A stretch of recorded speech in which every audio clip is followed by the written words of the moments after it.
Oh yeah, every day you get to wake up is a blessing. Coach Freeze gives us the challenge of capturing the hearts and minds of our players. Good, Trev. There are kids in my room that don't come from a background that have a strong male figure. I want to be the person that steps in between them. I want to be the guy that's going to help you and show you what a father looks like, show you what a husband looks like. What do you do? What's this? I grew up in a small island in the South Pacific. It's called American Samoa. It's a very small U.S. territory. In our culture, God comes first, then family second. So the family part of it is very important. Faith and family are important, and so is football. Football was the biggest sport back home. That was your ticket off the island. A scholarship offer would lead Aigamaua to Lambeth University, where he excelled at defensive tackle for the small school in West Tennessee. While there, a coaching change would do more than just affect his play on the field. It would also help guide him back to his faith. Coach Freeze came into my life my junior year. The thing that stood out for me was his faith. When I was younger, my mom passed when I was 9.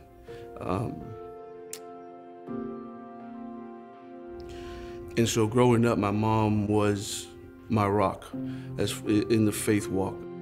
Losing my mom at a young age, there was a hole as far as my walk with God, and it just got bigger and bigger the older I got. And when I saw Coach Freeze and I saw him talked about God and the things that he's done in his life, and the consistency that he showed, I kind of made that decision. You know what, God, I'm gonna give you another shot.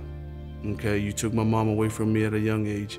I decided to live my life on my own, and I'm gonna give you another shot at this, and I wanna see what you're gonna do with it. Man, I just saw God just working in me and just trying to slowly change my life. It wasn't an overnight change. There were a lot of habits that I created in that time span that weren't good, so those habits had to change. But I can just see God's hand over me in a lot of ways. After his playing days came to an end, Aigamaua would pursue the coaching profession and eventually follow his mentor to Ole Miss. Ben would marry his college sweetheart, Kendra, and they looked forward to starting a family. But once again, his faith would be tested. I think it was 2016 where we were expecting Lily, our daughter, our firstborn. As a father, you know, you always have this perfect picture of what it looks like and what it is to have a daughter. They always say, you know, girls will change a dad's heart in a hurry. And, you know, the excitement, the happiness, the joy me and Kendra felt, man, it was awesome. And then the next day, the nurse came in. You know, we thought it was just, hey, you know, Lily's doing great. Everything checks out. So she walks in.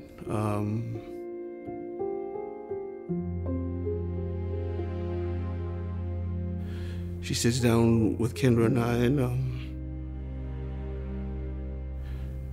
she said, Lily has Down syndrome. You know, so at that time, the joy just goes into just the questions.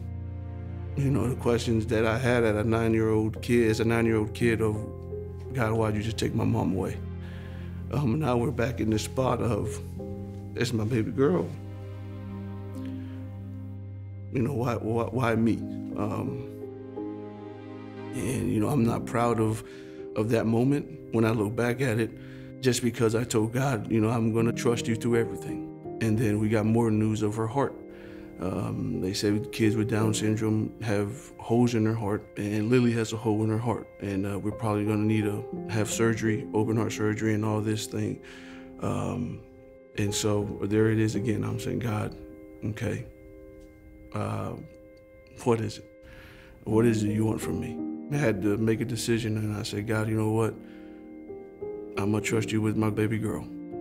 It was in these moments that the Lord would show Ben that he is faithful. 2 weeks later, we got in the car. We were ready to go see the cardiologist and just have a plan for her surgery, her open heart surgery.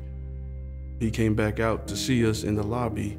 He just looked at us with just confusion, with loss of words, and he just say, "Hey guys, we don't need to do any type of surgery or anything." And I was just, hold on, what's going on? Is everything okay? And he said, the hole in her heart closed. And so that was, you know, God's kind of wink to me like, I told you I got you. You just need to trust me. So ever since that day, Kendra and my faith just kind of skyrocketed from there. I always told Ben, like, she's the one that really saved my life because I was just kind of going through the motions of, you know, religion and Christianity and all of that. And then when we had her, I really, I mean, it just kind of broke me. And so we just kind of had to build again and trust in the Lord. How much do I owe you? Thank you, sir. The Aigamawas are now a family of 4. Lily is a thriving big sister and a testament to God's provision. Every time I see her, I just see God working in her, and that's just my reminder, like, hey, if you have any doubts today, it's got to go out of your mind because she's a living miracle for you. Is your shoulders vertical? Come back, come back, come back! Oh! Hey! Go here, boom, open. Ben's life experiences have taught him that family extends well beyond the walls of his home. Now coaching tight ends for Hugh Freeze and the Liberty Flames, he recognizes the incredible role he gets to play in the lives of his players. For me, success is yes, it's great to win football games. It's great to do X's and O's. But the real success, I tell my guys, is, you know, 20 years from now, what does your life look like? I want to be able to see you being an awesome father, being an awesome husband,